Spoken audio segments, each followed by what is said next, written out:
Good day and welcome to Lifetime News. My name is Patty Green and I'll be giving you your news for today. The authorities are still on the lookout for 4 crocodiles in the Msunduzi and Mdloti River. Upon following leads from the escape from the crocodile farm in Verulam, west of KwaZulu-Natal, 5 crocodiles have been captured and sent to captivity. The community of Oakford and its surrounding areas is warned to be on the lookout. Here's a full story.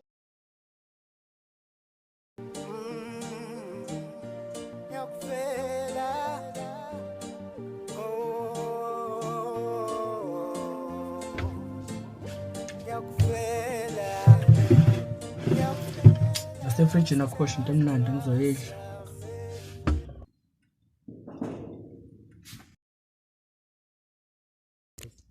Sure, pesona ndaweni la.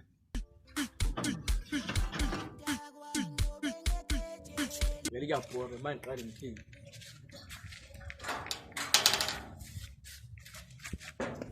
Kunzima sophumelela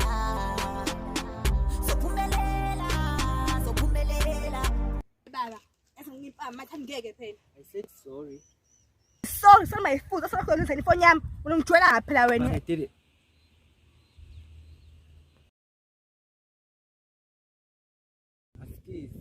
Sorry. Sathi sorry. Sathi sorry wena. Ungijwela wena. Ungijwela wena phakathi. Sorry. I'm sorry. I said I'm sorry. Sorry. Hela, ifoni yami sayifuni.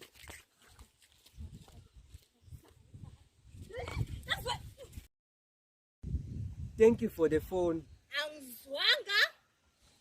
Salo phone manje lapha. Sifoni yami namanje. Uyapi? Uyaxa uyapi? Awungisuyapi? Yabo wena. Saka nawe noma inkembeni. Ubaleke ngise ngami yeza ngizwa yini? Uyafuna mfafo sizophela hamba. Gijim. I'm sick of all these thoughts that are stuck in my head. Ngeke bafethu singayi kodwa bave indaba zenza neziphethe. Wena yini udlala ukuba yikwala? Thina intombo zethu nesayifihla la ehlathini thina. No, angizayi kuba igwala uthi igazi amalivumi. Yabo phela phethi ngesizwe ngegazi lakho. Ish bafethu ayekhona thele phepha.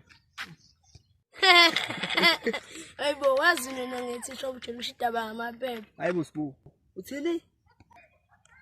Hayibo sanele namangani nengaveti bashidaba ngamaphepha.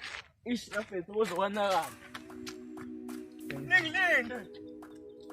Yahlanya lo. Asemshweni thina ngifuna ukubona intombi kade ngayigcina. Hayibo wena sale nentombi intombi sangaqoma wena umusa ukudlala ngathi bo. Hayi intombi yakho mfethu uzoyibona mase sibambile manje sibe sihamba sodoba sambeni.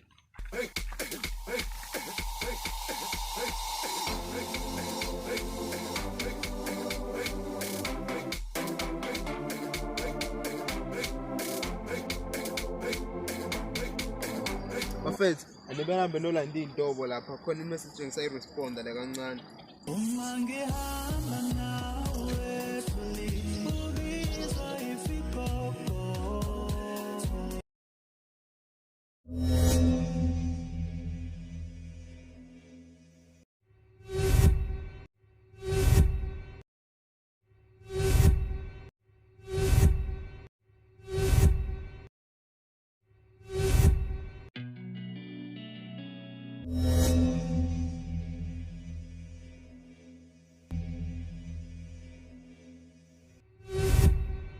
Ke suka lapho.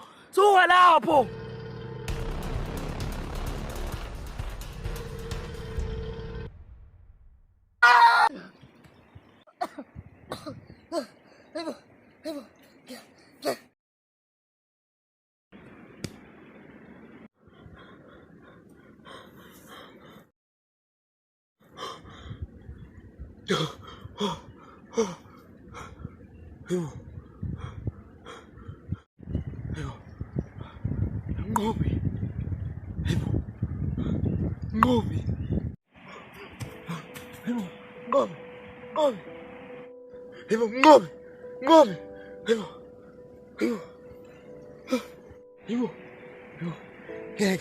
Ehlathile hosted ngeke. He, ngobaleka.